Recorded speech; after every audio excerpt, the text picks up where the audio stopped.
Bonjour à toutes et à tous. Alors aujourd'hui nous allons voir comment cultiver des pommes de terre dans un espace réduit. Ici vous avez des pommes de terre dans le jardin, ce qu'il y a de plus classique. Là ce coup-ci on va aller les planter dans un fût, c'est-à-dire dans un espace très réduit et voir la quantité que ça donne. Alors l'idée c'est de partir d'un vieux fût, c'est un vieux fût de 200 litres, propre hein, bien sûr, pas d'huile, pas de machin, pas de bidule. 2 petits trous au fond, vous voyez là-bas, et c'est tout. Je vais donc mettre du terreau dans le fond, une vingtaine de centimètres, 20-30 centimètres, poser mes plants de pommes de terre et les faire monter en couches. Ça, je vous montrerai ça et à fur et à mesure. Pour l'instant, je vais m'y mettre le terreau et les plants de patates. Je suppose si vous arrivez bien à voir, mais enfin l'idée là, voilà. Ils sont dans le fond là, vous voyez, j'ai mis une bonne vingtaine de centimètres de terreau. J'ai posé, là il y en a 2, 4, 6 plants de patates que je vais couvrir à nouveau. Et l'idée c'est de les faire pousser en couches, c'est-à-dire que quand elles vont pousser, je vais remettre du terreau, pousser, remettre du terreau, pousser, remettre du terreau, et voir si la pomme de terre fait des couches de pommes de terre. Expérience, hein, on verra bien. Hein. Donc voilà. Je redis, un fût de 200 litres propre, coupé avec des trous en bas pour évacuer l'eau. Donc là j'ai plus assez de terreau pour les couvrir, il faut que j'aille retourner chercher du terreau pour les couvrir et pour faire le premier strat. En réalité je vais faire, si vous regardez bien là, je vais faire au moins 2 strates. Une fois qu'elles auront bien poussé, je mettrai une deuxième strate ici et une dernière strate ici avant d'arriver à la hauteur. On verra ce que ça donne. Voilà, comme je vous disais, les pommes de terre sont maintenant couvertes. La première, je vais laisser les pousses monter, enlever les feuilles, remettre une couche de terre en espérant que ça refasse des rhizomes mais que ça fasse des couches de pommes de terre en montant jusqu'à à peu près là quoi. Donc c'est un test, hein, j'essaye, je ne sais pas ce que ça va donner, je vous dirai ça. On va suivre l'évolution. Maintenant la première chose à faire c'est qu'elle germe et qu'elle monte un premier étage. Puis on montrera tous les étages de la cuve à faire à mesure. Hein. On rappelle, cuve propre de 200 litres avec des trous en bas pour que l'eau puisse s'évacuer. Voilà, les pommes de terre ont maintenant levé. Vous voyez une belle tige bien longue. La difficulté non c'est pas une difficulté, maintenant je vais les redresser et ramener de la terre à cette hauteur là, à peu près, du terreau. Pour voir si elles font une deuxième couche de pommes de terre quoi. Est-ce qu'elles vont rhizomer par là, en dessous. Donc voilà, opération numéro 2, remettre une couche de terreau et une troisième après, si elle relève.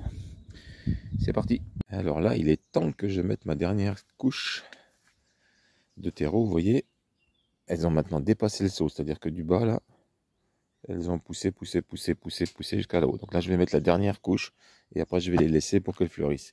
Ce qui, c'est pas très joli là-bas, mais ce qui a malheureusement pas été le cas avec les patates de cette année là.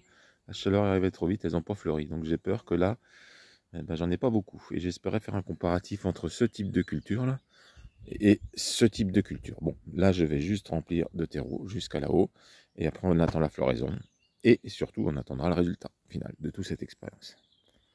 Voilà, le bac est maintenant au niveau de terreau, j'en mettrai pas plus. Je suis à peu près là, vu de l'extérieur. Ça fait quand même une sacrée couche. Expérience, comme je vous ai dit, j'ai aucune idée si ça va marcher, j'essaye. Bon, au pire, il y aura des patates dans le fond. Ça, je vois pas trop comment c'est pas possible, quoi. Puis après, le terreau, je le récupérerai pour le mettre dans des bacs que je mettrai plus loin. Plus qu'à attendre que ça fleurisse. Mieux que le champ entier là-bas, quoi. Parce que là-bas, c'est pas terrible. Ça n'a pas fleuri, ça fait des belles tiges, mais ça fleurit pas. Attendons, soyons patients. Patience. Voilà un élément très important pour les jardiniers amateurs comme moi. Alors, voilà le moment du verdict. Donc, nous sommes fin août, avec un beau soleil. Ouais. J'ai arraché toutes les autres patates déjà. Bon, celle-là, il y a encore un peu de vert, mais les fans sont finis. Donc, je vais arracher, puis je vais regarder ce qu'on a récupéré. Alors, théoriquement, on devrait trouver des petites sur le haut, puisqu'elles ont été plantées plus tard. Donc logiquement, s'il existe une logique dans la nature, des petites en haut et plus je descends, plus des grosses. Et puis je vais peser. On verra bien. Allez, c'est parti, je renverse. Bon, la conclusion, côté pomme de terre, c'est vraiment pas terrible. C'était du rouge, je ne me rappelle plus la marque. Enfin bref, petite et pas beaucoup. Par contre, regardez voir. J'ai dû faire une culture de verre là-dedans. Donc ça, c'est une belle saloperie, je vais les tuer tous. C'est pas gentil, hein, mais je vais les tuer tous. Peut-être qu'ils les ont bouffés, je suis pas sûr, j'ai pas vu de traces. Donc voilà, conclusion, pas terrible. Alors, pas terrible pour moi, hein. Ça veut dire que... ça veut surtout rien dire du tout, puisque peut-être que ou ça marche ou que j'ai fait une bêtise. Hein. Faut pas rester sur un échec.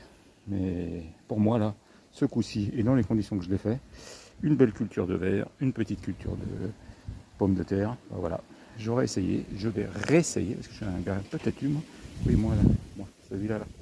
Celui-là est un peu têtu, donc il va réessayer. Allez, sur ce, amis jardiniers, jardinières, faites-vous plaisir, tentez des choses. Parfois ça marche pas.